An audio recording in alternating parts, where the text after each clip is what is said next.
News 18 में आपका इस्तकबाल है। मैं हूं मुनीर हुसैन हुर्रा। आज की कई अहम खबरों के साथ आपकी खिदमत में हाजिर हैं।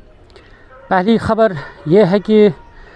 पार्लियामेंट्री जो स्टैंडिंग कमेटी है on social justice and empowerment, वो आज गुलमर्ग, आज से उनका दौरा है गुलमर्ग में, और 30 मई से यानी आज से 4 जून तक इनका दौरा रहेगा। और इसमें काफ़ी तादाद में जो पार्लियामेंट्री डेलीगेशन है, पार्लियामेंट मेंबरान हैं, वो इसमें शामिल होंगे और वो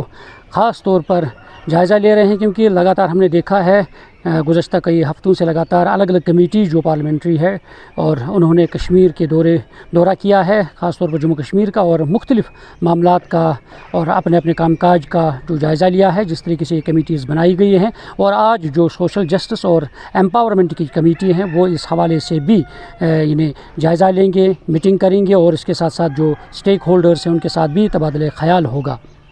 एक और ख़बर यह है कि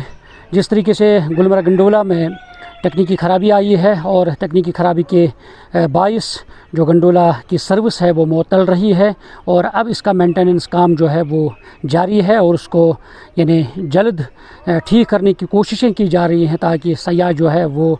इस गंडोला की सवारी का लुत्फ़ लेंगे। क्योंकि लगातार हमने देखा है अभी जो टूरिस्ट्स गुलमर्ग आ रहे हैं वो उम्मीद करते हैं कि जल्द अज जल्द गंडोला सर्विस जो बहाल हो जाए और इसकी मेंटेनेंस जल्द हो जाए, ताकि जिस मकसद के लिए ख़ास तौर पर टूरिस्ट जब गुलमर्ग आते हैं तो वो ज़्यादातर गंडोला की सवारी करने के लिए ही आते हैं। और अब टूरिस्ट जो भी गुलमर्ग में मौजूद हैं वो सारे जो टूरिस्ट्स हैं वो मुतमन्नी हैं, वो उम्मीद है कि जल्द अज जल्द गंडोला ठीक हो जाए और ताकि वो गंडोला की सवारी कर सकें, अफर कोंगडोरी का यानी लुत्फ़ जो है वो ले सकें। और इसलिए जो गंडोला की जो टेक्निकल टीमें हैं वो शादुमद से इस काम में लगे हुए हैं कि फ़ौरन एक कम मुद्दत में वो जल्द इस गंडोला की सर्विस को बहाल करें और इसकी जो मेंटेनेंस है और इसमें जो टेक्निकल ख़राबी आई थी और उस ख़राबी को फ़ौरन दूर कर सकें।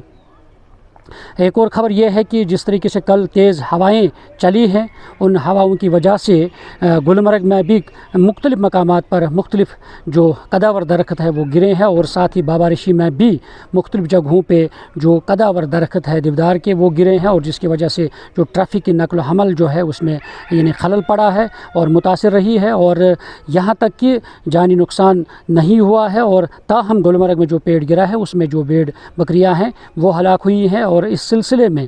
अब सारे लोग जो हैं तशवीश का इजहार कर रहे हैं कि किस तरीके से लगातार मौसम में जो तब्दीलियां आ रही हैं और दोपहर के बाद लगातार जो तेज़ हवाएं हैं वो चल रही हैं, जिसके बायस माली नुकसान हो रहा है, जानी नुकसान हो रहा है। क्योंकि इससे पहले भी एक दिन एक जर्नलिस्ट जो है वो एक दरख्त के जद में आया है, जिसकी वजह से वो शदीद तौर पर ज़ख्मी हुए हैं। और अब एहतियात बरतने की ज़रूरत है। जिस तरीके से मौसम करवट बदल रहा है, अब तमाम लोगों से जो भी घरों से बाहर आ रहे हैं दोपहर के बाद कम से कम एहतियात बरतने की ज़रूरत है। जहाँ जहाँ इस तरह के दरख्त है वहाँ से अपने आप को महफूज रखना चाहिए। मौसम के हवाले से आखिरी खबर यह है कि महकमे मौसमियात ने कहा कि आज भी बारिश और तेज़ हवाओं की पेशन गोई की गई है, और महकमे मौसमियात ने कहा कि 31 मई खुश्क मौसम और गर्म मौसम का इम्कान है। यानी मौसमियाती मरकज़ जो श्रीनगर ने अगले 2 दिनों के दौरान जम्मू कश्मीर में बारिश, गरज चमक और तेज़ हवाओं की पेशगोई की है, और जिसमें चंद मकामात पर गरज चमक और जलाबारी का इम्कान भी जाहिर कर दिया गया है। महकमे मौसमियात का कहना है कि 31 मई से 3 जून तक मौसम जो है इसके हालात आम तौर पर खुश्क रहने की तवक्का है। यानी हालांकि देर से दोपहर के अवकात उन्होंने कहा कि तेज़ हवाएं जो हैं वो चल सकती हैं, बारिशें हो सकती हैं, और इसलिए अब जो इसमें एहतियात बरतने की ज़रूरत, जैसा मैंने कहा है कि एहतियात बरतने की ज़रूरत है, क्योंकि दोपहर के बाद अक्सर लोग जो सड़कों पर है और उस वक्त जो दरख्त गिर रहे हैं उससे जानी नुकसान हो सकता है, और इसलिए लोगों को एहतियात बरतने की ज़रूरत है। न्यूज़ 18 जम्मू कश्मीर के लिए मैं गुलमर्ग बारामूला से मुनीर हुसैन हुर्रा।